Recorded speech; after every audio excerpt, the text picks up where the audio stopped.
वासुदेवाय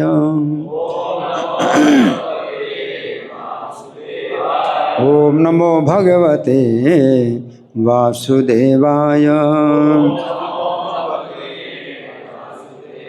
ओम नमो भगवते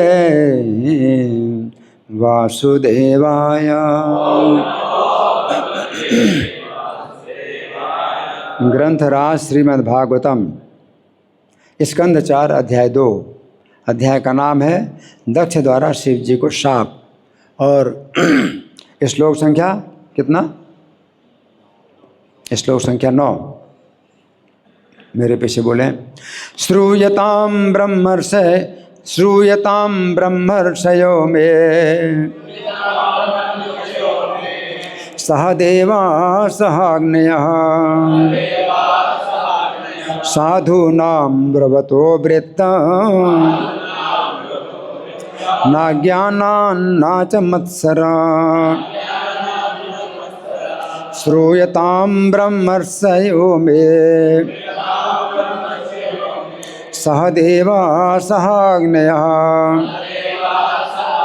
साधूनां ब्रवतो वृत्तं न ज्ञानान्न च मत्सरान्। श्रूयतां ब्रह्मर्षयो मे सह देवा सहाग्नयः साधूनां ब्रवतो वृत्तं न ज्ञानान्न च मत्सरान्। बोलिए।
वैष्णव देवी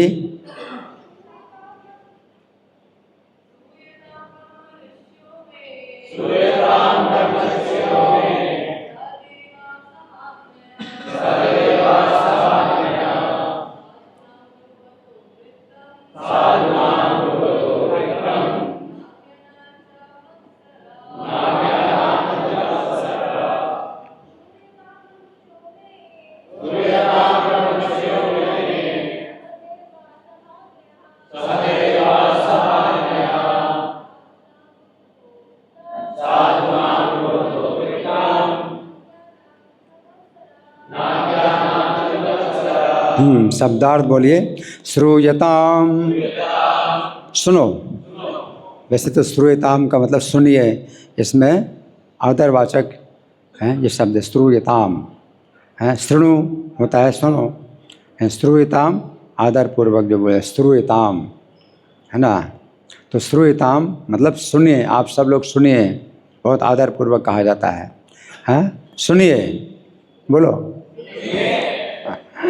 ब्रह्म ऋषयः, हे ब्रह्मर्षियों, मैं मुझको, सहदेवाः, हे देवताओं, सह अग्नयः, हे अग्नि देवों, साधूनां सज्जनों के, ब्रवतः बोलते हुए, वृत्तम व्यवहार आचार, न नहीं, अज्ञानात् अज्ञान से, न च तथा नहीं, मत्सरात् द्वेष से। अनुवाद मेरे पीछे बोलिए। हे समस्त उपस्थित ऋषियों, ब्राह्मणों तथा अग्निदेवो ध्यान पूर्वक सुनो, क्योंकि मैं शिष्टाचार के विषय में बोल रहा हूँ। मैं किसी अज्ञानता या ईर्ष्या से नहीं कह रहा। तो यहाँ पर जो है ये जो श्लोक बोल रहे हैं, कौन बोल रहे हैं? दक्ष बोल रहे हैं, है ना। दक्ष बोल रहे हैं। और इसमें मतलब घटना क्या है कि दक्ष जो है सभा में प्रविष्ट होते हैं, है ना। और जितने सदस्य हैं और अग्नि के जितने देवता हैं तो सब उठ गए, केवल 2 व्यक्तियों के अलावा। और 2 व्यक्ति जो नहीं उठे दक्ष के आने पर, एक हैं ब्रह्मा जी और दूसरे हैं शिव जी, है ना। तो फिर जो है ब्रह्मा जी ने स्वागत किया दक्ष का, उठे तो नहीं, ब्रह्मा जी ने स्वागत किया और ब्रह्मा जी को दक्ष ने प्रणाम किया और ब्रह्मा जी की आज्ञा पाकर दक्ष ने आसन ग्रहण किया। लेकिन शिव जी जो है बैठे रहे, सम्मान बिल्कुल प्रदर्शित नहीं किया। शिव जी ने सम्मान बिल्कुल प्रदर्शित नहीं किया, है ना। तो फिर जो है दक्ष को बहुत बुरा लगा। अब दक्ष जो है सभा में बोल रहे हैं, है ना। तो किस तरह से बोल रहे हैं? दक्ष को बुरा तो लगा, है? लेकिन ऐसे किसी व्यक्ति को जो है अगर ऐसे बोलें तो असभ्यता मानी जाएगी। यहाँ तो सभा है, तो सभा में सभ्यता पूर्वक ही बोलना पड़ेगा। तो सभ्यता पूर्वक बोल रहे हैं तो किस प्रकार से बोल रहे हैं? हालांकि निंदा तो शिव जी की करना है, सबके सामने शिव जी की निंदा करना है। शिव जी के व्यवहार से बहुत ज़्यादा उद्विग्न हो गए हैं दक्ष, लेकिन इस तरह से निंदा कर रहे हैं कि जो कि सभ्यता पूर्वक निंदा कर रहे हैं। कोई सभा में ये नहीं माना जाए कि भाई मैं निंदा कर रहा हूँ, किसी की निंदा कर रहा हूँ। तो सभा में जो है ये नियम है कि किसी की निंदा, अनावश्यक निंदा ना की जाए। लेकिन सभा में दक्ष ये बता रहे हैं कि मैं जो बात कर रहा हूँ वो साधु का जो है जो शिष्टाचार है उसकी बात बता रहा हूँ। तो साधु का शिष्टाचार उसकी बात बता रहा हूँ। तो सभा में ये बात तो होनी ही चाहिए, इस प्रकार की चर्चा तो होनी ही चाहिए। साधुओं का जो शिष्टाचार है उसकी बात मैं बता रहा हूँ। तो अब यहाँ पर प्रभुपाद तात्पर्य में क्या लिखते हैं हम सुनेंगे। श्रील प्रभुपाद की जय। शिव के विरुद्ध बोलते हुए दक्ष ने यह कहकर सभा को अत्यंत चतुरतापूर्वक शांत करना चाहा कि वह सज्जनों के आचार यानी शिष्टाचार के विषय में बोलने जा रहा है, क्योंकि इससे सभा में उपद्रव होने की आशंका थी और लोग अप्रसन्न हो सकते थे। प्रभुपाद बहुत अच्छा तात्पर्य दे रहे हैं, है ना, कि बहुत सावधानी पूर्वक जो है कि उसको बुरा ना माना जाए, उसके इस कार्य को बुरा ना माना जाए। वो शिव जी की निंदा भी करे और कोई उसकी निंदा ना करे, है ना। तो शिव जी निंदा भी करना चाहता है और साथ साथ कोई उसकी निंदा ना करे। इस प्रकार से जो है दक्ष बोलना चाहता है। तो प्रभुपाद यहाँ बता रहे हैं कि सभा में उपद्रव होने की आशंका है कि भाई आप जो है सभापति हैं, दक्ष जो है प्रजापतियों के भी जो है क्या है वो सभापति हैं, है ना। तो ब्रह्मा जी उनको जो है प्रजापतियों के भी प्रधान उनको जो है बनाया है ना। तो इस तरह से जो है यहाँ बताया गया है कि ब्रह्मा जी के द्वारा तो जितने भी प्रजापति हैं वो सब जो है सभा में हैं और इस प्रकार से जो है दक्ष का सम्मान नहीं हुआ। तो शिव जी के अलावा और बाकी सब ने उचित सम्मान किया, दक्ष का उचित सम्मान किया। तो शिव जी ने जो है दक्ष से कुछ बात ही नहीं की। अब ब्रह्मा जी ने उठे नहीं दक्ष के सम्मान में, लेकिन बैठे बैठे सम्मान किया है और दक्ष ने उनको प्रणाम किया, है ना। लेकिन शिव जी ने ना तो खड़े हुए और ना बैठे बैठे ही कुछ इशारा किया, सम्मान का इशारा किया। तो सम्मान का इशारा भी तो किया जाता है ना, तो सम्मान का इशारा भी नहीं किया शिव जी ने, है ना। तो इससे क्या पता चलता है कि पहले से ही कुछ तनाव है, पहले से ही कुछ तनाव है ना। अब हम सुनेंगे प्रभुपाद आगे क्या लिखते हैं। दूसरे शब्दों में उसे ये पता था कि वह शिव के विरुद्ध बोल रहा था जो आचरण निष्कलुष थे, जो आचरण निष्कलुष थे, मतलब आचरण में किसी प्रकार का दोष नहीं है। प्रभुपाद बता रहे हैं शिव जी के विरुद्ध बोलना जा रहा है दक्ष, जो कि आचरण में निष्कलुष यानी किसी प्रकार का दोष नहीं, निर्दोष है। शिव जी निर्दोष हैं आचरण में। आगे जहाँ तक ईर्ष्या द्वेष की बात है, वो पहले से ही शिव जी से द्वेष रखता था, फलता उसने अपने द्वेष को प्रकट नहीं होने दिया। यद्यपि वो इस प्रकार बोल रहा था जैसे उससे कुछ ज्ञात ना हो, किंतु ये कहकर वह किसी ईर्ष्या द्वेषवश नहीं बोल रहा, अपनी बात को छिपा लेना चाहता था। तो है तो ईर्ष्या, है तो ईर्ष्या, लेकिन ईर्ष्या को छिपा करके उस प्रकार से बोल रहा है कि मैं ईर्ष्या के कारण नहीं बोल रहा हूँ, है ना। तो इस तरह की जो है बातें होती हैं, तो हमें बहुत शिक्षा मिलती है, इन बातों से बहुत शिक्षा मिलती है, इस श्लोक से बहुत शिक्षा मिलती है, प्रभुपाद के तात्पर्य से बहुत शिक्षा मिलती है ना। तो यहाँ पर क्या है कि ब्रह्मा जी तो सबके द्वारा सम्मानित हैं, इसमें तो कोई संदेह नहीं, क्योंकि जब ब्रह्मा जी का जन्म हुआ तो ब्रह्मा जी के बाद ही जन्म हुआ औरों का, और वो ब्रह्मा जी से ही जन्म हुआ। तो ब्रह्मा जी तो सबसे बड़े हैं ही हैं इस सृष्टि में, भगवान विष्णु के बाद। तो भगवान विष्णु तो ऐसे हमेशा प्रकट होते नहीं, इतनी आसानी से प्रकट होते नहीं। तो सृष्टि के जितने प्रजापति लोग हैं, तो उनको कोई अगर दिक्कत होती है, कुछ कहना सुनना होता है, परामर्श लेना होता है, तो ब्रह्मा जी के पास ही जाते हैं। तो ब्रह्मा जी तो सबसे बड़े हैं, सम्मानित हैं, है ना। लेकिन ब्रह्मा जी के बाद सबसे पहले किसका जन्म हुआ, कोई बता सकता है जो कि सम्मानित हो? ब्रह्मा जी के बाद हैं 4 कुमार। किसने कहा, किसने कहा माता जी? हाँ, धन्यवाद धन्यवाद। 4 कुमार जो है ब्रह्मा जी के बाद सबसे पहले 4 कुमारों ने जन्म लिया। तो 4 कुमार तो यहाँ है नहीं, 4 कुमार तो है नहीं, उनको प्रजापतियों की सभा में आने की जरूरत नहीं, क्योंकि सृष्टि के कार्य से बिल्कुल दूर रहते हैं। जब ब्रह्मा जी ने 4 कुमारों को जब सृष्टि का कार्य सौंपा, तो उन्होंने बिल्कुल मना कर दिया कि सृष्टि का कार्य हम नहीं करेंगे। और ब्रह्मा जी को क्रोध आया, तो उस क्रोध को रोकने का प्रयास किया ब्रह्मा जी ने कि मुझे क्रोध तो आ रहा है, लेकिन क्रोध नहीं आना चाहिए, क्योंकि उनका तो लक्ष्य भगवत प्राप्ति का है। तो अगर मेरी अवज्ञा कर रहे हैं, लेकिन भगवत प्राप्ति का लक्ष्य मान करके, लक्ष्य बना करके अगर मेरी अवज्ञा कर रहे हैं, तो मुझे क्रोध नहीं होना चाहिए। तो क्रोध को रोका, तो क्रोध रोका नहीं, और वही क्रोध किस एक बालक के रूप में निकला? शिव जी हैं, वही शिव जी हैं, रुद्र हैं। तो इसका मतलब है कि अब जो शिव जी हैं, अगर 4 कुमारों के बाद, ब्रह्मा जी के बाद 4 कुमार, 4 कुमारों के बाद फिर कौन है? शिव जी हैं, जो सम्मानित हैं।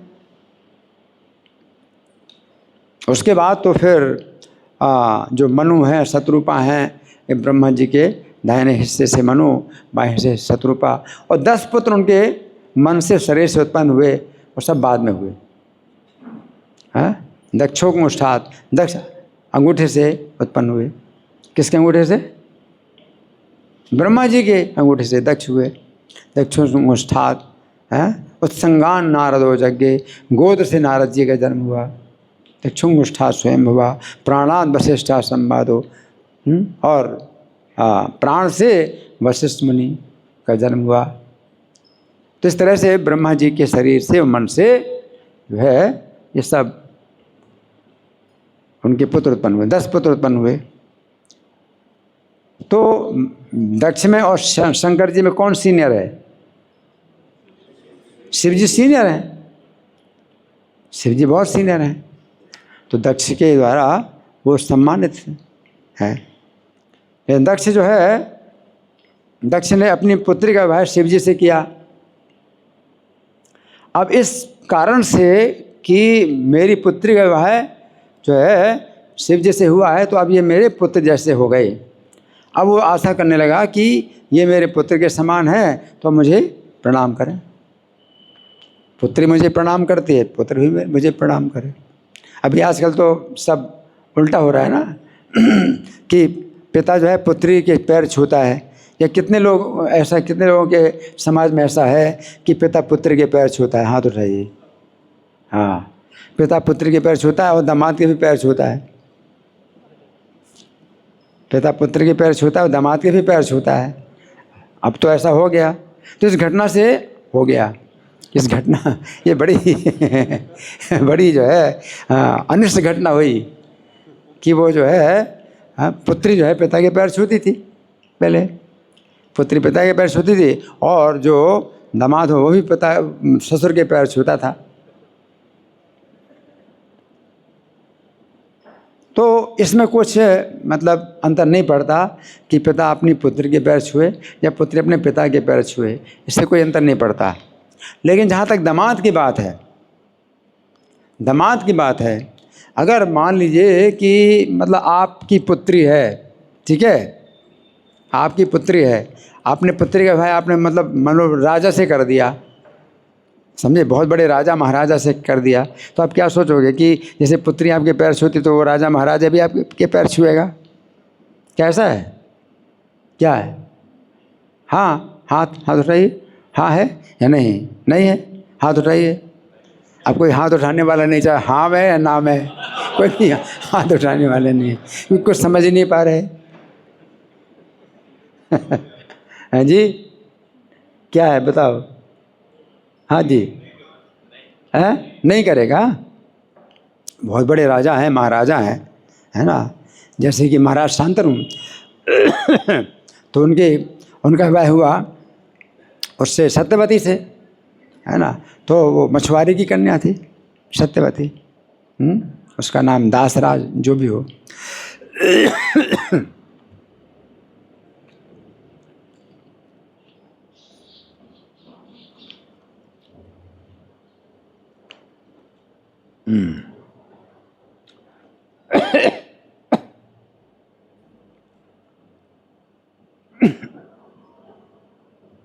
मछुआरा तो उसकी कन्या सेवा है महाराज शांतनु से हुई, तब क्या शांतनु उसके पैर छुएंगे? महाराज शांतनु वो पहले से, कोई व्यक्ति पहले से बड़ा है, पहले से आपसे बड़ा है, तो आपकी पुत्री अगर उसके साथ विवाहित हो जाए तो आपको क्या छोटा हो जाएगा? नहीं, जो पहले से ही बड़ा है तो वो जो है किसी की पुत्री के साथ विवाहित हो जाए तो अपने ससुर से छोटा वो नहीं होगा। तो शिव जी के साथ विवाह हुआ दक्ष की पुत्री सती का, तब वो सोचने लगे कि अब ये तो मेरी पुत्रता को प्राप्त हो गया है, मतलब मेरे पुत्र के समान हो गया है। अब तो जैसे मेरी पुत्री मेरे पैर छूती है और मेरे सामने सिर झुकाती है, तो ये भी मेरे सामने सिर झुकाए। तो अज्ञान जो है जो शुरू हुआ वो यहीं से शुरू हुआ। तो जहाँ तक मुझे समझ में आता है कि ये तनाव उसी समय से शुरू हुआ जब विवाह हुआ था सती का। जब सती का शिव जी के साथ विवाह हुआ था उसी समय से तनाव शुरू हो गया दक्ष का शिव जी के साथ, कि दक्ष अब सोचने लगे कि मेरी पुत्री से विवाहित हो गया ये, अब ये जो है मुझसे छोटा हो गया।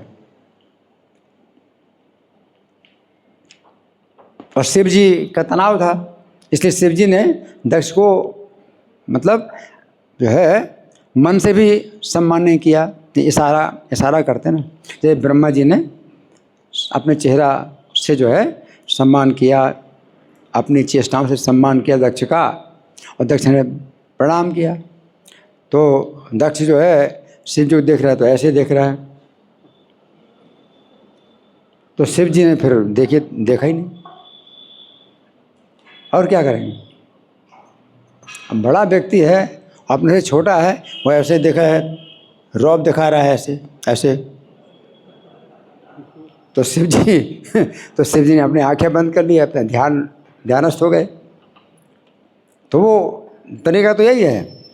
कोई कोई जो है अपने से छोटा है और वो जो है अब घमंड के कारण, दुष्टता के कारण अपने को जो है मतलब ऐसे देखे तो फिर क्या करेंगे? तो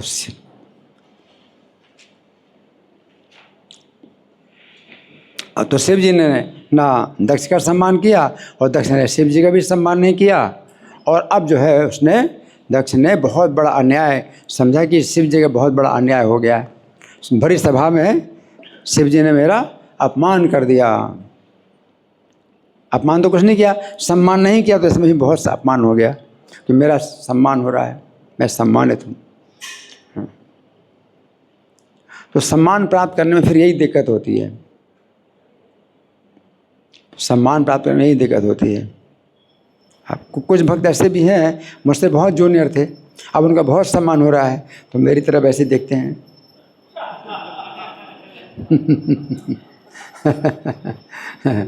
तो दिक्कत हो जाती है बहुत कि वो सम्मानित हो गए वो, है ना। तो ये बात है। तो यहाँ पर ये जो है कहा दक्ष ने, श्रूयताम ब्रह्मर्षियों में, हे ब्रह्मर्षि गणों आप सुनिए। ब्रह्मर्षियों, तो ब्रह्मर्षि शब्द एक ही शब्द यहाँ पर प्रयोग किया, ये ब्रह्मर्षि है ना। तो जो शब्दार्थ है उसमें है हे ब्रह्मर्षियों, हे ब्रह्मर्षियों। यहाँ बिंदी नहीं आएगी, हे ब्रह्मर्षियों नहीं होगा। संबोधन में हे ब्रह्मर्षियों होता है, ये गलत छपा है, हे ब्रह्मर्षियों। ब्रह्मर्षियों का प्रयोग होता है ऐसे, ब्रह्मर्षियों को बुलाया, ब्रह्मर्षियों ने बोला तो बिंदी आएगी ब्रह्मर्षियों। लेकिन अगर संबोधन में है तो हे ब्रह्मर्षियों, हे भक्तों, हे भक्त, हे भक्तों, भक्तों नहीं होगा, हे भक्तों नहीं होगा। भक्तों ने ये कहा, भक्तों ने सुना तो बिंदी आएगी भक्तों।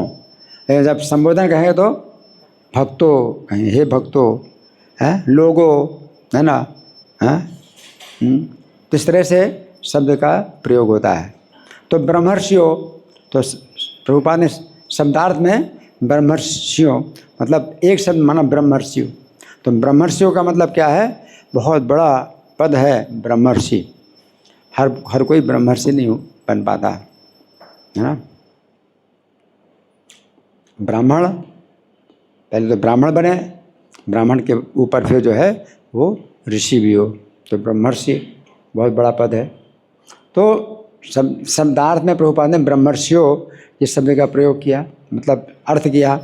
और अनुवाद में ऋषियों और ब्राह्मणों अलग अलग जो है उसको तोड़ दिया। तो ब्रह्मर्षि को अगर ऐसे प्रयोग किया जाए तो ब्राह्मणों और ऋषियों, तो ब्राह्मणों की अलग जो है टोली है, एक ग्रुप है, तो ब्राह्मणों को भी वो संबोधन कर रहे हैं दक्ष, और ऋषियों को भी संबोधन कर रहे हैं, ब्राह्मणों और ऋषियों। तो इस तरह से प्रभुपाद की ये योग्यता है कि कभी कभी वो जो है अनुवाद में दूसरे अर्थ देते हैं और जो है शब्दार्थ में कोई दूसरा अर्थ प्रयोग करते हैं। दोनों अर्थ होते हैं, दोनों प्रकार के अर्थ होते हैं। तो ब्रह्मर्षियों, तो हे ब्रह्मर्षियों सहदेवा, सहदेवा का मतलब देवताओं के सहित। ब्रह्मर्षियों से बोला जा रहा है लेकिन देवताओं के साथ आप लोग भी सुनो। तो इस तरह से ये वाक्य प्रयोग है कि हे ब्रह्मर्षियों, देवताओं के साथ आप लोग भी सुनो, आप सब देवताओं के साथ में आप लोग सुनो। सहदेवा सहाग्नेहा, और अग्नियों के साथ आप सुनो। तो अग्नियाँ भी जो है कई प्रकार की हैं अग्नियाँ, अग्नि देवता जो है कई प्रकार के हैं। तो इसमें ये चौथे स्कंद में वो आएगा कि अग्नि जो है 3 अग्नि थे, फिर 3 के और पुत्र हुए तो वो भी अग्नि कहलाए। इस प्रकार से इसमें कहीं पर आता है। तो अग्नि देवता भी जो है, अग्नि के देवता भी ज़्यादा हैं, कितने भी होंगे 3-4 होंगे। तो वो उनके अलग अलग नाम नहीं बताए गए, लेकिन वो भी अग्नि है, या अलग अलग नाम बताए भी गए लेकिन सब हैं अग्नि। तो सह अग्नेहा। फिर साधु नाम ब्रुवतो वृत्तम। तो आप लोग मेरी बात सुनिए, क्योंकि मैं जो बोल रहा हूँ वो साधुओं का आचार बोल रहा हूँ, शिष्टाचार बोल रहा हूँ, सदाचार बोल रहा हूँ। साधु नाम वृत्तम, है ना। और फिर क्या है, ना अज्ञानान न च मत्सरात। अज्ञान के कारण मैं नहीं बोल रहा हूँ कि मुझे कुछ ज्ञान नहीं है, शिष्टाचार का ज्ञान नहीं है, तो शिष्टाचार का मुझे पूरा ज्ञान है। शिष्टाचार का ज्ञान है तो भी कभी ईर्ष्या के कारण हम जो है किसी के निंदा करने लगते हैं, तो ईर्ष्या के कारण नहीं कर रहा, ईर्ष्या के कारण नहीं कर रहा हूँ। तो यहाँ पर जो है समझने वाली बात यह है कि भगवान गीता में कहते हैं इंद्रियस्यार्थे राग द्वेष व्यवस्थित तयोर्नवशमा गच्छेत् तो है से परिबंधिनो। इंद्रियों का जो है, इंद्रियों के विषयों में राग और द्वेष हमेशा रहता है। इंद्रियों के विषय में राग द्वेष हमेशा रहता है, उनके वश में नहीं आना चाहिए। तो किसी भी कारण से हमारे मन में जो है द्वेष पैदा हो जाता है, किसी को देख करके, किसी का जो है रूप देख करके, किसी के कुछ विशेष जो है आचरण देख करके हमें द्वेष पैदा हो जाता है। और उसका कारण क्या है, इंद्रियों में वो राग द्वेष है। कुछ अच्छा लगता है इंद्रियों को, कुछ अच्छा नहीं लगता, राग द्वेष है।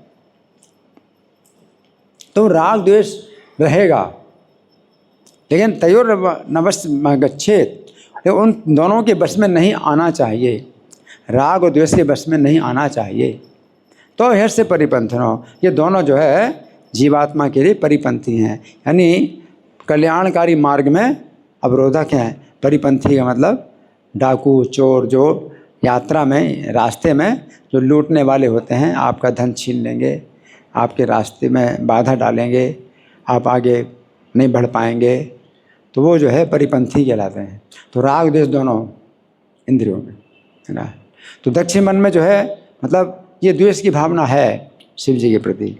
अब शिव जी का जो आचरण है उसके प्रति भी द्वेष की भावना है दक्षिण अंदर हो जाती है। अब वो बहुत ऊंचे धरातल के हैं शिव जी, तो वो कुछ करते हैं, शास्त्र के विरुद्ध भी कार्य करते हैं, तो उनको हम जो है होता द्वेष तो है अपने अंदर, द्वेष तो होता है, लेकिन वो बुद्धि के द्वारा विचार करें तो द्वेष नहीं होना चाहिए। तो हमारी बुद्धि कहती है कि जो हमारा द्वेष है उस द्वेष के हम वशीभूत ना हों, क्योंकि वो कोई उचित कारण नहीं है, द्वेष करने का उचित कारण नहीं है। तो शिव जी का इस प्रकार का व्यवहार है। वो जो है देवताओं के समाज से बिल्कुल अलग रहते हैं, है ना। और जो है उनका कार्य कई प्रकार से अपवित्र कार्य है, स्मशान की जो है भस्म शरीर में धारण करते हैं, तो इस तरह के बहुत से अपवित्र कार्य हैं, लेकिन उनके लिए जो है छूट है, क्योंकि उनकी स्थिति ज़्यादा ऊंची है। तो इस तरह से द्वेष तो आता है, द्वेष तो पैदा होता है शिव जी के प्रति, लेकिन द्वेष के वशीभूत हमें नहीं होना चाहिए कि हम बोलना शुरू कर दें। तो यहाँ पर मुख्य बात यही है कि आप शरीर से और वाणी से आप जो है उस प्रकार का कार्य ना करें जो कि मन में आ रहा है द्वेष। वैसे तो द्वेष भी अगर आप रखते हैं तो वो भी अपराध है, लेकिन अपराध तब होता है जब आप द्वेष दिखाते हैं अपना। आप बोलते कुछ नहीं हैं और आचरण शरीर से और वाणी से कुछ नहीं बोल रहे हैं, लेकिन मन से भी आप जो है द्वेष दिखाते हैं। कैसे दिखाते हैं वो आपकी नज़रों से पता चलता है, कैसे दिखाते हैं। एक बच्चा भी समझ सकता है आपके चेहरे को कि आपके अंदर द्वेष की भावना है या राग है। बच्चा भी समझ लेगा आपकी आंखों को देख के, आपके चेहरे को देख करके। तो द्वेष जब आप दिखाते हैं तो वो चीज़ जो है क्या है, वो आपका कर्म बन जाता है, वो आप मन से आप जो है अपराध कर रहे हैं। तो द्वेष है, लेकिन आप अपनी बुद्धि के द्वारा आप उससे लड़ाई करते हैं कि द्वेष नहीं होना चाहिए, तो आपका अपराध नहीं बनता, है ना। तो इस प्रकार से जो है हमेशा आपको संघर्ष करना पड़ता है अपने मन के साथ, और बुद्धि जो है आपको सही जो है शिक्षा देती है कि द्वेष करने का उचित कारण नहीं है। द्वेष आ रहा है मन में, जैसे कई चीज़ें होती हैं, द्वेष अब जैसे कोई व्यक्ति विवाहित हो गया तो पत्नी आ गई, तो पत्नी देखने में बहुत सुंदर लगती है ना, उसका उठना बैठना चलना सब अच्छा लगता है ना, तो राग, उसमें राग होता है, तो उसके साथ में उसका बड़ा सम्मान करते हैं। और जो माता पिता हैं वो बूढ़े हो गए हैं, अब वो देखने में जो है बहुत कुरूप लग रहे हैं, है ना, तो उसमें द्वेष पैदा हो रहा है इनमें, है। लेकिन बुद्धि क्या कहती है, ये सम्मानित हैं, ये ज़्यादा सम्मानित है ना। तो जो पुंडरी की कथा आती है, तो वो यही था कि अपने माता पिता से उसको द्वेष हो गया, माता पिता से को घर से ही निकाल दिया, है ना, पत्नी के कारण। पत्नी सुंदर थी, माता पिता बूढ़े हो गए तो घर से ही निकाल दिया। तो ये सब क्या है कि भगवान कहते हैं कि राग और द्वेष के बस में नहीं होना चाहिए। राग के बस में होते हैं तो उसके पक्ष में काम करते हैं, चाहे जितना भी गलत करे, तो उसमें राग है अपना, है ना। और द्वेष किसी से होता है तो चाहे जितना भी सही काम करे उसके विरुद्ध हम चलते हैं। तो राग द्वेष जो है ये अपने इंद्रियों में जो होता है, इंद्रियों के विषय के प्रति। तो इंद्रियों के विषय का मतलब रूप, शब्द, स्पर्श, रूप, रस, गंध, है ना, तो इसमें होता है इंद्रिया। तो किसी की आवाज़ में कर्कशता है तो इससे हमें द्वेष पैदा हो जाता है, इसकी आवाज़ कैसी है, अब वो है अच्छा आदमी, आवाज़ उसकी गले की आवाज़ ऐसी है तो आवाज़ सुनकर के ही उसको द्वेष हो जाता है। और किसी की आवाज़ बड़ी प्यारी लगती है तो उससे राग होता है, तो उसके पक्ष में काम करेंगे, उसके विरुद्ध काम करेंगे, है। शब्द, स्पर्श, और स्पर्श है ना, तो स्पर्श तो यही स्त्री पुरुष का स्पर्श है, तो उसमें जो है वो राग हो जाता है ना। शब्द, स्पर्श, रूप, और रूप है किसी का रूप, चाहे लड़का हो चाहे लड़की हो, अच्छा रूप है तो उसके पक्ष में हम काम करें चाहे जितना गलत करें। और किसी का रूप जो है कुरूप है तो उसके चाहे जितना सही काम करे हम उसके विरुद्ध काम करते हैं। तो इंद्रियों के बस में हम, इंद्रियों के राग द्वेष के बस में हो जाते हैं। शब्द, स्पर्श, रूप, रस, और रस का मतलब है स्वाद, है ना। तो कोई जो है अपनी पत्नी है वो बहुत अच्छा भोजन बनाती है, उसको स्वाद मिलता है तो उसके पक्ष में हम काम करें, बहुत अच्छा भोजन बनाते रहे, है ना। और किसी का जो है भोजन होता है उतना स्वादिष्ट नहीं होता है, तो इस कारण से हम राग द्वेष के बस में किसी के पक्ष में और किसी के जो है विरुद्ध कार्य करते हैं। रस और गंध और दुर्गंध है, तो दुर्गंध भी कभी कभी जो है किसी भक्त के मुँह से दुर्गंध आती है और कभी कभी पसीने से गंध आती, किसकी बहुत पसीना है और गंध आती है। पहले तो पंखा चलता ही नहीं था, है ना, और घर में इतनी खिड़कियां भी नहीं होती थी, है ना। तो कोई व्यक्ति अगर मान लीजिए आया, काम करके बहुत परिश्रम करके आया, तो पूरे शरीर में पसीना पसीना लगा हुआ है, कपड़ों से भी पसीना है ना, और उसमें जो है दुर्गंध आ रही है। जैसे ही कमरे में आता है तो दुर्गंध ही दुर्गंध आती, तो उससे क्या होता है, द्वेष पैदा होता है। नहीं, है तो सही व्यक्ति, लेकिन अभी क्या है उसकी स्थिति के अनुसार जो है वो अभी अपने कपड़े बदल के नहीं आ सकता, तो आपको जो है क्या, राग द्वेष के वशीभूत नहीं होना चाहिए ना। और कोई अपने शरीर में खूब सेंट लगाता है खूब बढ़िया, तो उसकी शरीर सुगंध देख करके ही, सूंघ करके ही आप उसके पक्ष में काम करने लगते हैं, चाहे जितना ही गलत हो। तो राग द्वेष इस प्रकार से है। चैतन्य महाप्रभु भी, सनातन गोस्वामी शिक्षा दे रहे हैं, भगवान जगत गुरु चैतन्य महाप्रभु, तो सनातन गोस्वामी के शरीर में जो है ऐसा कुष्ठ हो गया था जिससे कि शरीर में जो है वो मवाद निकलती थी, तो शरीर में मवाद निकलती थी, उसकी दुर्गंध भी आती थी, है ना, और पूरे शरीर में मवाद लगी। और चैतन्य महाप्रभु उनका आलिंगन कर रहे हैं, चैतन्य महाप्रभु आलिंगन कर रहे हैं, तो बड़ी मतलब एक प्रकार से द्वेष पैदा होता है ऐसे व्यक्ति को देखने से भी, है ना, और पास में आए तो और ज़्यादा बुरा लगता है। और सनातन गोस्वामी स्वयं इस बात से जो है अवगत थे, और चैतन्य महाप्रभु के सामने आके उन्होंने प्रणाम किया, तो वो नहीं चाहते थे चैतन्य महाप्रभु उनको छुए, लेकिन चैतन्य महाप्रभु एकदम तुरंत जो है दौड़ करके आलिंगन करते हैं और उनके शरीर में पूरा मवाद लग जाता है। और सनातन गोस्वामी कहते हैं प्रभु आप मुझे मत छुए, आप मुझे मत छुए। और चैतन्य महाप्रभु कहते हैं नहीं, कृष्ण मुझसे नाराज हो जाएंगे, अगर मैं तुमसे द्वेष करूँगा तो कृष्ण मुझसे नाराज हो जाएंगे। इसका मतलब क्या है कि द्वेष तो हो रहा है।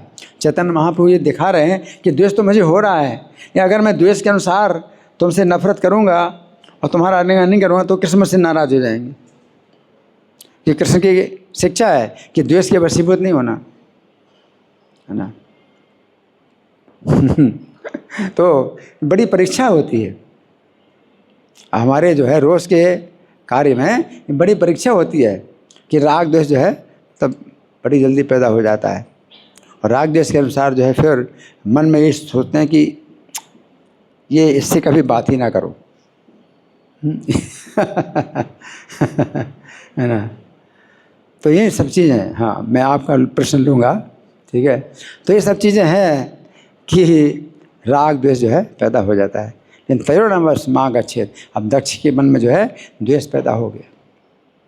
अब अगर वो विचार करें, गहराई से विचार करें, या ब्रह्मा जी से भी बात करते कि मतलब शिव जी के साथ मुझे कैसा व्यवहार करना चाहिए, क्योंकि अब वो पहले जैसे सामान्य थे अपने को वैसे सामान्य समझते हैं। अब तो मेरे पुत्र जैसे हो गए, जूनियर हो गए मुझसे, तो पूछना चाहिए, पूछताछ करना चाहिए। अपने आप ही मतलब सोच लिया, निर्णय कर लिया और द्वेष पैदा कर लिया। और शिव जी की ओर से कोई गलती नहीं है, क्योंकि शिव जी बड़े हैं, सम्मानित हैं, बहुत सम्मानित हैं, बहुत सीनियर हैं, और ब्रह्मा जी के साथ ही बैठे हुए। तो शिव जी की सीट को देख करके भी जो है सोचना चाहिए दक्ष को कि वो नीचे है, शिव जी से नीचे है। ब्रह्मा जी और शिव जी बराबर आसन पर बैठे हुए हैं। ब्रह्मा शिव जी बराबर आसन पर बैठे हुए हैं। बहुत ऊंची स्थिति है शिव जी की। हालांकि ब्रह्मा जी के पुत्र हैं, लेकिन पुत्र में सीनियर भी हैं बहुत, और उनका अधिकार भी बहुत बड़ा है। शिव जी का अधिकार भी बहुत बड़ा है। तो यहाँ पर ये हमें समझना है कि ये जो बातें होती हैं, फिर हम क्या सोचते हैं, भाई मेरे अंदर द्वेष है किसी भक्त के प्रति, तो इसमें कोई अपराध मेरा नहीं हो रहा है, क्योंकि कोई नहीं समझ रहा, कोई नहीं समझ रहा मेरे अपराध को, तो अपराध नहीं हो रहा है। अब वो ऐसे ही सोच लेते हैं। और द्वेष के अनुसार मैं कार्य भी करूँगा, इसको भी कोई अगर नहीं समझ रहा, कोई मुझे नहीं टोक रहा, तो भी अपराध नहीं है। तो दक्षिण इस प्रकार से सोच लिया, भाई सभा में कोई बोल ना दे कि मैंने गलत किया, तो वो अपराध माना जाएगा, वो अपराध मतलब मेरा होगा। मतलब वो नहीं सोच रहे हैं अंदर से कि वो अंदर से भगवान नोट कर रहे हैं ये क्या अपराध हो रहा है, क्या अपराध नहीं हो रहा। आप अपराध करते जा रहे हैं और आपका सम्मान हो रहा है पूरे समाज में, तो आप सोचते हैं मैं सुरक्षित हूँ, कोई दिक्कत नहीं। बस कोई बोले, कोई टोके नहीं मेरे बारे में, कोई मेरी निंदा ना करे, तो सब ठीक है, मैं सम्मानित हूँ और मैं कर रहा हूँ, कोई किसी के प्रति अपराध कर रहा हूँ तो कर रहा हूँ। दक्ष यही सोच रहे हैं।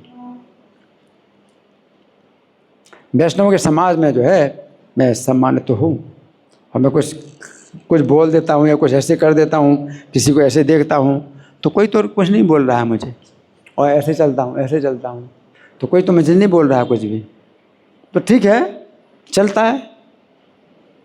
क्योंकि यहाँ पर कोई समझाने वाला है नहीं, कोई बताने वाला है नहीं। तो इस तरह से जो है लोग अपराध करते जाते हैं, और अपराध उनका बहुत बढ़ता जाता है। ठीक है ना।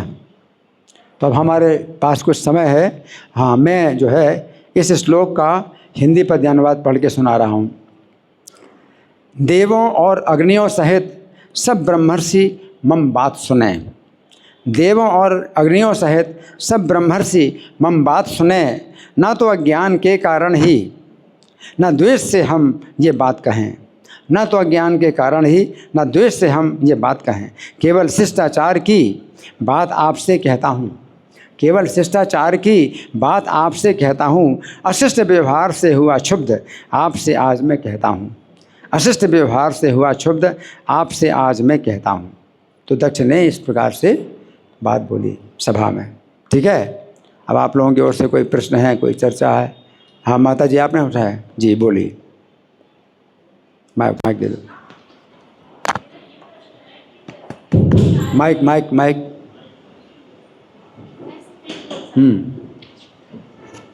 हरे कृष्णा। मेरा ये प्रश्न है, जैसे कि आजकल किसी के कार्य से या किसी की वाणी से मुझे द्वेष मेरे मन में पैदा हुआ, लेकिन मैंने उसको नियंत्रण किया और मैंने कुछ नहीं बोला।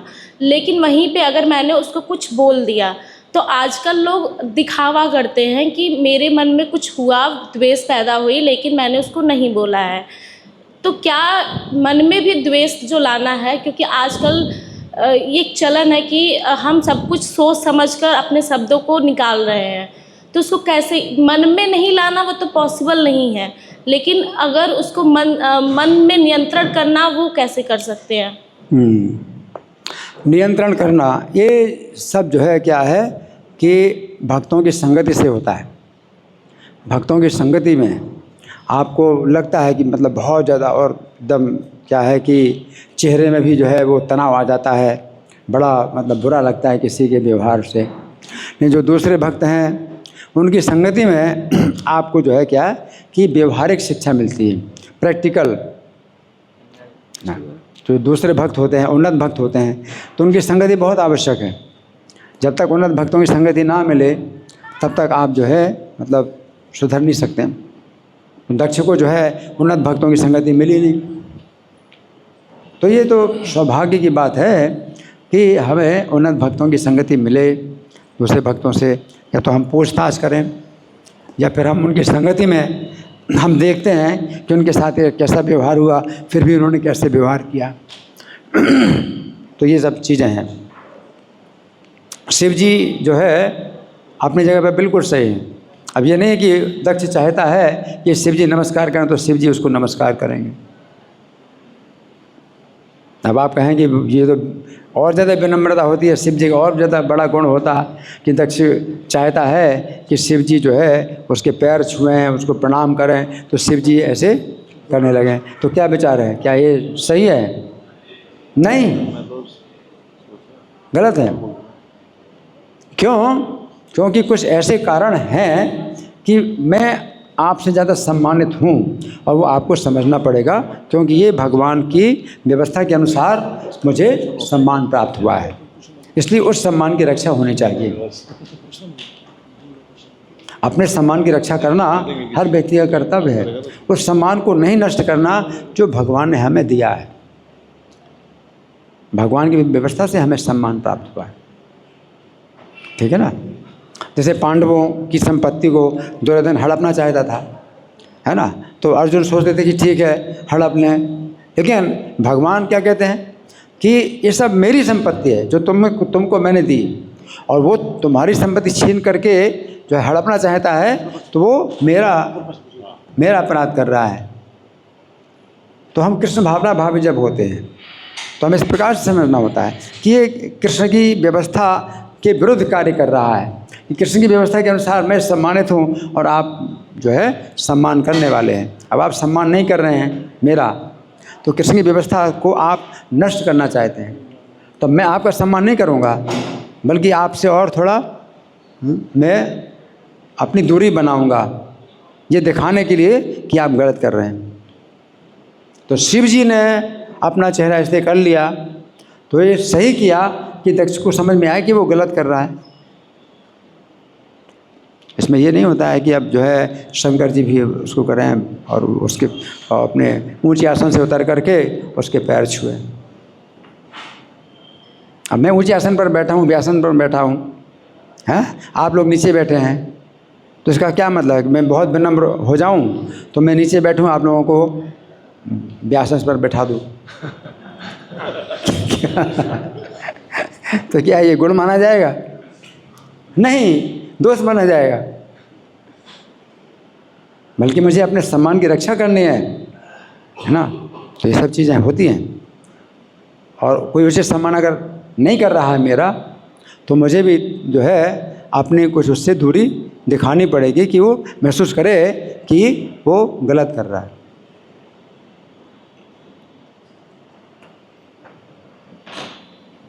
अमानिना मान देन कहा है, अमानिना मान देन है, कीर्तन सदाई कि मानना चाहते हुए सबको सम्मान देना। इसका ये मतलब नहीं है कि जो सम्मानित स्थिति जो मुझे प्राप्त हुई है, तो उसमें जो है मैं मतलब ना सोचूं उसके बारे में। अमानना का मतलब अनुचित सम्मान प्राप्त करने की इच्छा नहीं करना है। उचित सम्मान है ना, तो प्रभुपाद ने अपना उचित सम्मान बनाया, अपनी गुरु पूजा कराई। नहीं तो कौन जानता था कि गुरु की पूजा करनी चाहिए, कैसे पूजा करनी चाहिए। तो प्रभुपाद ने अपनी गुरु पूजा भी कराई। और किसी ने प्रश्न किया, पत्रकार ने प्रश्न किया कि आप भगवान की तरह अपनी पूजा क्यों कराते हैं। तो प्रभुपाद ने कहा, जब शास्त्रों में कहा गया है कि गुरु की पूजा भगवान के समान करनी चाहिए, है, गुरु का सम्मान भगवान के समान करना चाहिए, तो इसमें मैं क्या कर सकता हूँ। क्योंकि अगर वे लोग प्रभुपाद का सम्मान नहीं करेंगे तो भगवान उनकी पूजा स्वीकार नहीं करेंगे। जैसे प्रभुपाद ने अपनी पूजा कराई, अपनी गुरु पूजा कराई। आपके प्रश्न का उत्तर हो गया?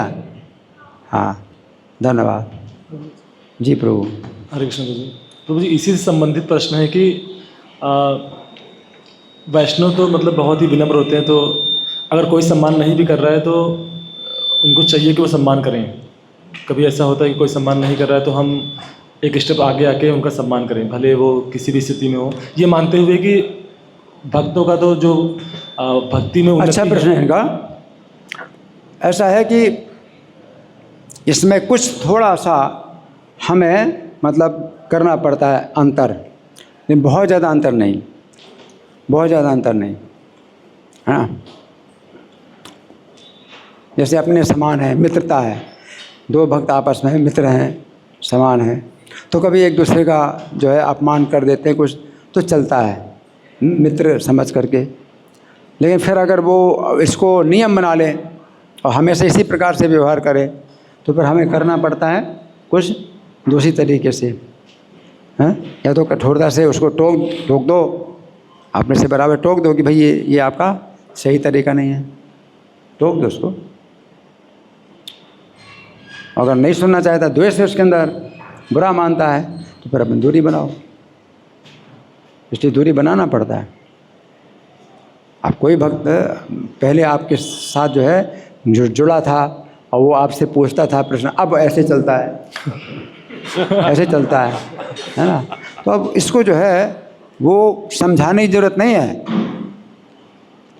कि आप समझाएं उसको, वो समझ रहा है और समझ करके भी है ऐसे ऐसे चल रहा है, ऐसे चल रहा है ना।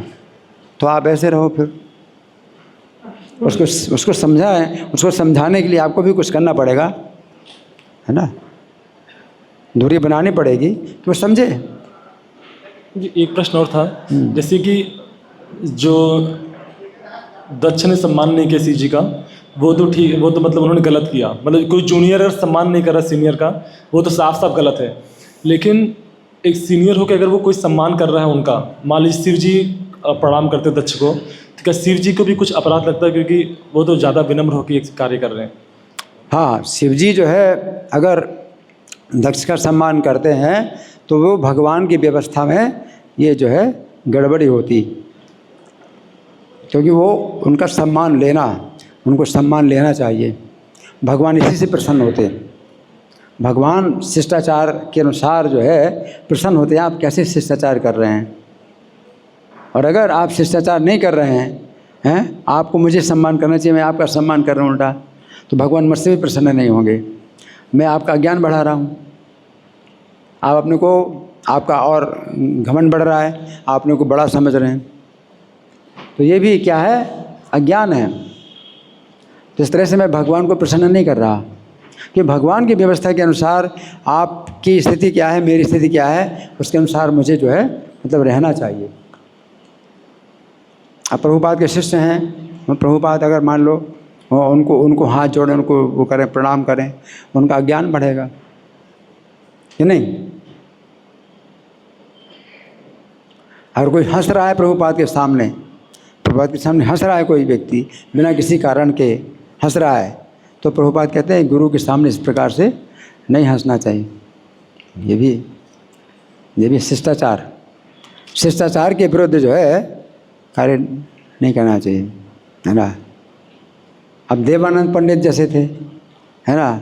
तो देवानंद पंडित जो है व्यास आसन में बैठे हुए हैं और भागवत कथा सुना रहे हैं, और भागवत कथा में वो जो है उसका जो भक्ति का रस है वो तो है ही नहीं, वो तो केवल अध्ययन कर रहे हैं भागवत के श्लोक और शब्दों का जो है अर्थ बता रहे हैं, उसमें भक्ति का रस बिल्कुल है नहीं। और जो श्रीवास पंडित हैं उन्होंने भागवत सुना तो वो तो महान भक्त हैं, तो भक्ति के रस में वो क्या हो गए, वो क्रंदन कर रहे हैं, रो रहे हैं, है ना। तो उस समय जितने शिष्य थे देवानंद पंडित के, उन्होंने सोचा अरे ये हमारी जो है अध्ययन में बाधा डाल रहा है, और देवानंद पंडित के सामने ही उन लोगों ने श्रीवास के हाथ पैर पकड़ के और बाहर डाल दिया, घर से बाहर डाल दिया। तो देवानंद पंडित को अपराध लगा। क्यों? क्योंकि देवानंद पंडित की उपस्थिति में जो शिष्य लोग कर रहे थे तो वो यही सोच के कर रहे थे कि हमारे गुरु जी जो है को जो है ये स्वीकार है, और वो मौन है, गुरु मौन है तो मौनम स्वीकृति लक्षणम, मौन है तो स्वीकृति का लक्षण है, वो नहीं बोल रहे, और देवानंद पंडित कुछ नहीं बोल रहे, तो देवानंद पंडित को बहुत बड़ा अपराध लगा, है ना। तो आपके सामने जो है कोई आपका जो है जो अनुगत है, आपके अनुगत है, आपके द्वारा शिक्षित है, शिक्षा प्राप्त कर रहा है, वो उल्टी बात बोल रहा है, कुछ भी बात बोल रहा है ना, और आप सोचते हैं चलो मुझे तो कुछ नहीं बोला, किसी और को बोल दिया, कोई बात नहीं।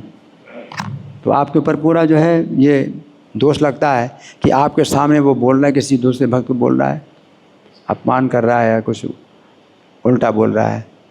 तो ये सब चीज़ें बहुत जो है सूक्ष्म होती हैं, ठीक है ना। धन्यवाद। अंतिम प्रश्न को इनको माइक। हरे कृष्णा प्रभु जी। तो प्रभु जी कभी कभार ऐसा होता है कि हम सीनियर भक्तों का सम्मान करना चाहते हैं और सम्मान कर भी रहे होते हैं, तो लेकिन सीनियर भक्त जो अमान्य न माना देने का जो सिद्धांत है उस पर इतना दृढ़ होते हैं कि हम उनको बार बार प्रणाम भी कर रहे होते हैं, लेकिन वो देख नहीं रहे होते हैं, इग्नोर मारे जा रहे होते हैं, और नमस्कार कर रहे होते हैं, वो हमारी तरफ देख ही नहीं हो रहते, अपना रूखापन बनाए रखते हैं, वो चलते रहते हैं। हाँ, अच्छा प्रश्न। तो ऐसी परिस्थिति में बिल्कुल सही, ये बातें पूछनी चाहिए, क्योंकि ये बातें जानना बहुत ज़रूरी है, क्योंकि प्रैक्टिकल है। कोई भक्त जो है सीनियर है, अगर वो जो है अपनी दुर्भावना दिखा रहा है, वो दुर्भावना दिखा रहा है, तो फिर आपको उसका सम्मान नहीं करना चाहिए। सम्मान करो तो आप भी इस तरह से करो, जैसे इनको सम्मान करो तो ऐसे करो, दूसरी तरफ हो गया। अब ये दुर्भावना दिखा रहा है, मैं इनको इनके मुंह की तरफ कर रहा हूँ तो ये ऐसे कर रहा है, ऐसे कर रहा है, तो फिर मैं भी ऐसे करूँगा। अपना सम्मान भी करना पड़ेगा, इसी तरह से करना पड़ेगा, ठीक है। धन्यवाद। गुरु जी एक प्रश्न है। गुरु जी दे दो माइक। अच्छा हरे कृष्णा आपका, गुरु जी। चलो इनको माइक मिल गया, चलो बोलो। गुरु जी प्रश्न है। हरे कृष्णा। ये जीवली हत्या होती है तो उस पर अगर कानून लग जाए तो ये जीव हत्या हो रही ना, तो उस पर अगर सरकार कानून लगा दे कि कोई जीव हत्या ना करे तो वैसे जीव हत्या। एक सेकेंड, आप बताओ क्या कह रही है। गुरु जी बोल रहे हैं कि जो जीव हत्या हो रही है तो सरकार इसके ऊपर कुछ कानून बनाए। अब ये विषय अलग है, अभी इस विषय में हम नहीं कर रहे। अभी इनको मैं, आपने सुना है अगर तो उस पर प्रश्न करोगे ना, नहीं तो आप दूसरी बात सुन, आप सुन नहीं रहे, ठीक है। हाँ जी, धन्यवाद प्रभु जी इतना सुंदर डिस्कशन के लिए, जो बहुत ही पेचीदा विषय था ये। प्रभु जी मेरा प्रश्न ये था कि कुछ ऐसा भी सुनते हैं कि कलयुग में अगर हम मन से अपराध करते हैं तो वो लगता नहीं है, तो ऐसा भी है क्या? ऐसा अच्छा कुछ प्रश्न है इनका। कलयुग में मन से अपराध अगर हम करते हैं तो वो नहीं माना जाता, और मन से पुण्य माना जाता है। मन से पुण्य माना जाता है, मन से अपराध नहीं माना जाता। तो इसका मतलब ये है, अगर आपके मन में जो है अगर ये विचार आए कि देखो ये भगवान इतने सुंदर हैं, इनको जो है मैं बहुत अच्छा, और अगर मेरे पास पैसा होता तो और बढ़िया इनको दान देता, और बढ़िया इनकी शोभा सजावट करा देता या कर देता, तो ऐसे तो आपका जो है वो भगवान मन से सेवा स्वीकार कर लेते हैं, है ना। लेकिन अगर आपने मतलब मन में आपके विचार आया कि ये ठीक नहीं है, लेकिन वो चीज़ क्या है कि आपने मन से अपराध नहीं किया। मन से पाप अगर होता है तो वो क्षमा है, लेकिन अपराध क्षमा नहीं है। मन से पाप होता है। मान लो किसी माता जी को देख के मेरे मन में आया, काम वासना पैदा हो गई, ठीक है, तो ऐसे देख लिया मैंने उनकी तरफ, ऐसे देख लिया, काम वासना से देख लिया, तो उसको जो है मतलब उनको पता भी नहीं चला, कुछ ऐसे कुछ नहीं हुई, तो वो मन से पाप जो है वो नहीं लगता। लेकिन मन से अपराध लगेगा, मन से अपराध लगेगा, मैं ऐसे देखूंगा इनको, अपराध लगेगा मन से। तो अपराध में पाप में अंतर है। आपका पाप का विचार आया, पापपूर्ण विचार आया और आपने उसको जो है दमन कर लिया, शांत कर लिया, उसको तो कर दिया, है ना, नष्ट कर दिया। तो पाप के विचार हैं तो कलयुग में तो बहुत है ऐसे, पाप तो बहुत होते इस तरह से, ठीक है ना। अपराध नहीं होगा कि आप मन से अपराध करोगे इस तरह से, मन से अपराध करते हो, अवज्ञा करते हो, है ना, किसी और बोलते कुछ नहीं हो लेकिन द्वेष दिखाते हो, अपनी द्वेष की भावना दिखाते हो, तो अपराध नहीं क्षमा होगा, ठीक है ना। तो 6 प्रकार के वैष्णव अपराध होते हैं। हंति निंदति वैद्वेष्टि वैष्णवा नाभिनंदति।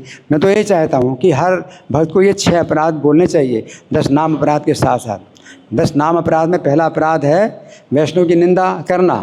तो हम सोच ले भाई वैष्णव की निंदा करना ही अपराध है बस, बाकी जो है कुछ, तो 6 प्रकार की निंदा है। तो हंति यानी पीटना, ये भी जो है अपराध है वैष्णव का, कि ये नहीं भी निंदा नहीं कर रहा हूँ मैं, है ना। पीटना, हंति निंदते, फिर निंदा करना, दूसरा तो है ही है, और द्वेष करना भी तीसरा। आप द्वेष दिखा भी रहे अपना, द्वेष्टि। वैष्णव ना भी नंदते, वैष्णव का सम्मान नहीं करना उचित। क्रोधते, और कभी गुस्सा हो जाना, और जाए तेनो हर्षम, और हर्ष प्रकट नहीं करना। तो ये 6 प्रकार के अपराध हैं। तो 10 नाम अपराध में पहला नाम अपराध जो वैष्णव की निंदा करना, तो उसको जो है आप 6 प्रकार से उसको समझिए। तो ये 6 वैष्णव अपराध भी बोलना चाहिए। अब वो तो जैसा नियम इस तरह से मैं चल रहा हूँ, लेकिन मेरा अपना जो है मतलब विचार ये है कि हर व्यक्ति को वैष्णव, और ये बहुत ज़्यादा सीरियस है ये। आप नाम का जप कर रहे हैं और नाम ही एकमात्र जो है गति है, तो आप छोड़ तो नहीं सकते नाम, चाहे जितना भी अपराध हो, ठीक है। लेकिन आप जो है अगर इसमें सचेत रहते हैं तो नाम से आपकी जल्दी आपकी शक्ति मिलेगी, ठीक है ना। तो ये नहीं है कि भैया आप नाम जप नहीं करें, भैया अपराध तो हो रहा है, अपराध है तो फिर और नीचे जाओगे। तो अपराध में भी आप नाम लेते रहो, लेकिन अपराध से बचने के लिए भी अगर आप बोलते हैं तो और जल्दी आपको क्या मिलेगी, उन्नति होगी, ठीक है ना। धन्यवाद। ग्रंथराज श्रीमद् भागवतम की जय, श्रील प्रभुपाद की जय। हरे कृष्ण।